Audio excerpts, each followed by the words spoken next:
اور حدیث کے لفظ ہیں، مفہوم اس کا یہ ہے کہ اگر کوئی بندہ اللہ کے خوف سے، اس کے ڈر سے رو پڑتا ہے اور اس کے پلکوں کے گوشے اس نکلے ہوئے پانی سے تر ہو جاتے ہیں، قیامت کے دن وہ بال جن کی جڑیں خوف خدا سے نکلنے والے پانی کی وجہ سے تر ہوئی تھی، اگر اس شخص کو جہنم کا حکم ہو گیا تو وہ بال کھڑے ہو جائیں گے، مالک یا اسے جنت دے یا ہمیں نکال لے۔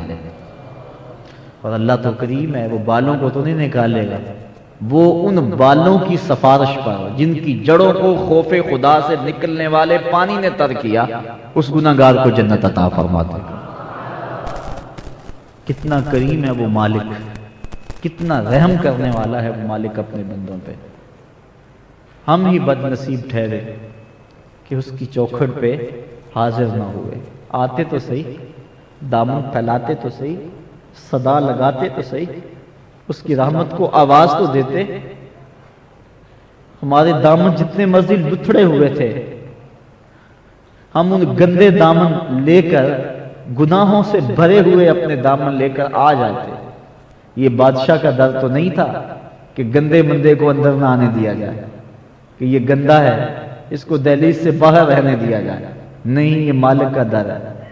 وہ کہتا ہے آؤ تو صحیح، میں تمہارے گناہوں کو بدل کے نیکیوں میں تبدیل کر دوں گا، تم اپنے ہاتھ تو پھیلاؤ، تم مجھ سے مانگو تو صحیح۔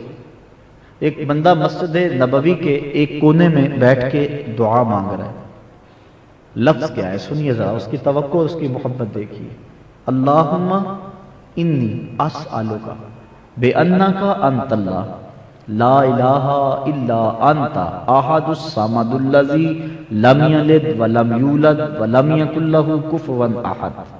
اے اللہ، میں تجھ سے اس لیے مانگ رہا ہوں کہ تو میرا اللہ ہے۔ جب بیٹا باپ سے پیسے مانگے سکول جاتے ہوئے تو کہے کہ ابو میں اس لیے مانگ رہا ہوں کہ آپ میرے ابو جو ہوئے، میں آپ سے نہیں مانگنا تو کس سے مانگوں؟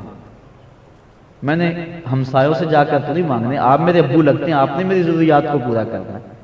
تو وہ کیا کہہ رہا ہے؟ اے اللہ، میں تجھ سے اس لیے مانگ رہا ہوں کہ تو میرا اللہ جو ہے، لا الہ الا انت، تیرے علاوہ کوئی ہے بھی تو نہیں نا، کوئی در بھی تو نہیں کہ جس در پہ جاؤں، کوئی چوکھٹ بھی تو نہیں جس چوکھٹ پہ جاؤں۔ یہ دعا مانگ رہا ہے۔ حضور علیہ السلام نے اس دعا کو، اس کے لہجے کو، اس کے انداز محبت کو سنا، اس کی التجاؤں کے انداز کو سنا، اور ایک صحابی کو کہا وہ جو کونے میں دعا مانگ رہے اسے جا کے بشارت دے دو تمہاری دعا اللہ نے قبول فرما لی۔ آج ہم نے دعا مانگنی اور رو رو کے دعا مانگنی۔ میرے بزرگوار فرمایا کرتے ہیں، بزرگ تھے، ان کی عادت میں سخاوت رچی بسی تھی، اور ہر جو اللہ والا ہوتا ہے اس کی طبیعت میں سخاوت گندی ہوئی ہوتی ہے، بخل نہیں ہوتا اس کی فطرت۔ اپنے پیار کرنے والوں کے ساتھ، اپنے محبت کرنے والوں کے ساتھ وہ اپنی استطاعت کے مطابق اچھا ذہن سخاوت والا رکھتا ہے، اور فقیر کا یہی مزاج ہے کہ میرے ڈیرے سے لوگ لنگر کھاتے رہے، روح کا لنگر بھی لیتے رہے اور جسم کا لنگر بھی چلتا رہے، یہ اس کی آرزو ہوتی ہے۔ اٹ کھڑکے دکڑ بجے تتا ہووے چلہ، آن فقیر کھا کھا جاون راضی ہووے بلہ۔ فقیر اس میں راضی ہوتا ہے کہ میرے آستانے سے لوگوں کو فیض، روشنی، نور ملتا رہے، ان کا پیٹ بھی بھرتا رہے، ان کا دل بھی پرنور ہوتا رہے، ان کا دماغ بھی مصفا ہوتا رہے، یہ آنا جانا لوگوں کا لگا رہے، محبت کے سلسلے چلتے رہے۔ تو وہ بزرگ قرض لے کر بھی جو لوگوں کی مدد کرتے، ان کی معاونت کرتے اور ان کی خوراک کا انتظام کرتے۔ اب ایک بندے سے قرض لے لیا ہو اور وعدے پر بندہ نہ دے سکے تو پھر دوبارہ قرض چاہیے تو اس سے نہیں مانگتا، کسی اور سے مانگتا، پھر کسی اور سے، پھر اور سے، حتیٰ کہ بہت سارے لوگوں کے مقروض ہو گئے۔ بابا جی کا جب وقت آخر آیا، حالات ایسے پیدا ہوئے کہ محسوس ہوا کہ اب بس انتقال ہی کرنا چاہیں گے، تو جو قرض خواہ تھے وہ دروازے پہ آ بیٹھے کہ ہمارا قرض تو چکا جاؤ۔ اب وہ لائنیں لگ گئی قرض خواہوں کی، اب بابا جی کو یہی فکر ہونی چاہیے کہ اب یہ قرض کہاں سے دوں، لیکن یہ فکر نہیں ہے۔ فکر یہ ہے کہ یہ اتنے بندے میرے مہمان آئے ہیں، ان کو کھلاؤں کیا؟ میں تو پہلے اتنا مقروض ہوں اور اب قرض دینے والا کو نہیں رہا، تو ان کو کھلاؤں کہاں، یہ فکر لگی ہوئی ہے۔ اچانک ایک چھوٹا سا بچہ ہاتھ میں تھالی پکڑی ہوئی ہے، اس کے اوپر اس نے مٹھائی پتیسا یا جو بھی اس دور کے مطابق تھا بیچتا وہ آواز لگاتا جہاں بابا جی کا ڈیرا تھا قریب سے گزرنے لگا، بابا جی کے کانوں میں آواز پڑی، خادم کو کہا اسے بلاؤ، بلایا گیا، کہا بیٹا کیا بیچتے ہو؟ کہا یہ ہے بابا جی۔ کہا یہ میرے مہمان ہیں، ان کو کھلا دو، تمہیں میں پیسے دے دیتا ہوں، تم بل بتاؤ کتنا ہے۔ اس نے شکر کیا کہ میں نے شام تک بیچنا تھا، یہ 10 منٹ میں میرا سودا ختم ہو گیا۔ اس نے جلدی وہ سب جتنے بھی مہمان تھے بابا جی کے، اس کو وہ مٹھائی پتیسا جو بھی تھا پیش کر دیا اور بل پیش کیا، کتنے پیسے بن گئے ہیں۔ ہمارا بیٹا بیٹھ جاؤ، بیٹھ گیا کہ ابھی کوئی ساتھی کو بھیجتے ہیں کہیں سے، لیکن 10 منٹ گزرے، بابا جی اسی موج میں اسی خیال میں، پھر اٹھ کے بابا جی پیسے، کہا یہ جتنے لوگ بیٹھے ہیں نا انہوں نے پیسے لینے ہیں مجھ سے، اور تو بھی ان کی فہرست میں، جب ان کو دوں گا تجھے بھی دے دوں گا۔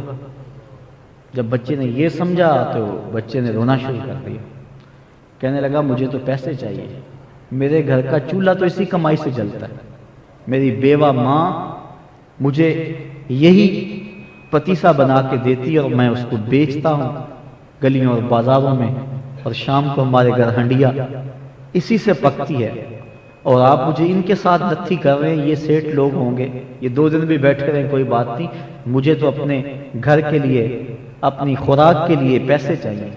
بابا جی کہا کہ میرے پاس تو نہیں ہے، بس اللہ سبب پیدا کر دیتا، تم بیٹھ جاؤ بیٹا ان کے ساتھ، تمہیں بھی مل جاؤ گے۔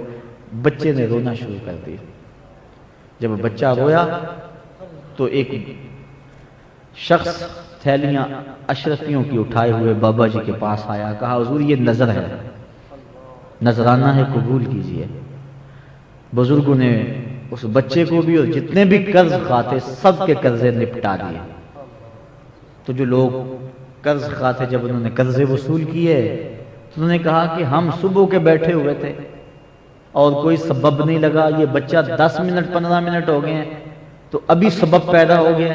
حضرت یہ راز سمجھ میں نہیں آیا، کہا تم صبح سے بیٹھے تھے لیکن تمہارے اندر کوئی رونے والا نہیں تھا، اب ایک رونے والا آ گیا تو باقیوں کا بھی کام بن گیا۔ تو جب بندہ للچائی ہوئی نظروں سے مالک کی رحمتوں کا تصور کرتا ہے اور اپنے رب کو پکارتا ہے کہ میرے اوپر کرم کر دے، اے میرے مالک اگر تو نے کرم نہ کیا تو میری کوئی ڈھوئی نہیں ہے، میرا کوئی آسرا اور سہارا نہیں، اگر تو نے بھی میری فریاد کو سنا تو کون میری فریاد کو سنے گا، میری مدد کو کون پہنچے گا۔ تو جب بندہ ڈر جاتا ہے اور اپنے مالک کی طرف سے حقیقی طور پہ رجوع کر دیتا ہے تو پھر مالک کرم کرتے ہوئے دیر نہیں لگاتا، اس کی آنکھ سے آنسو ٹپک کے ابھی زمین پر نہیں گرتے کہ اللہ گناہوں کو معاف فرما دے۔